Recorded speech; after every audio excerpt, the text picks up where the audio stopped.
Welcome to the Banker Lamp. Please enjoy the video. In this video, I will explain how to edit PDF using LibreOffice Draw. First, launch LibreOffice Draw on your computer. To open a PDF document, simply go to the File menu, then select Open and browse to your desired PDF file. Click Open to load it into Draw. Remember, for direct editing, the PDF should not be password protected. This initial step prepares your document for all the modifications we'll cover next, making it ready for your creative input. Once your PDF is open, you can begin editing. To modify text, simply click on any text block. A green border will appear, allowing you to type, delete, or change existing words. Use the text toolbar to adjust font, size, or color. For images, click to select them.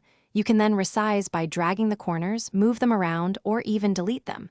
To add a new image, go to Insert, then Image, and choose your file. These tools give you significant control over your document's visual content.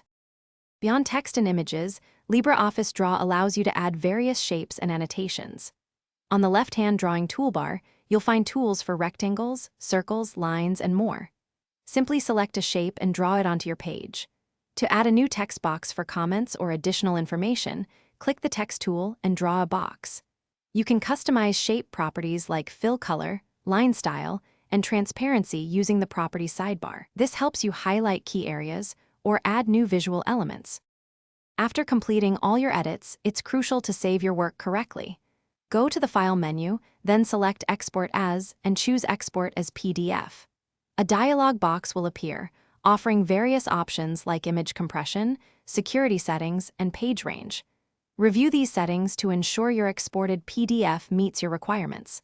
Click Export and choose a location and file name. Always save your edited version as a new file to preserve the original document, giving you a fresh, updated copy. Thanks for watching. If this was helpful, leave a like and consider subscribing. See you next time.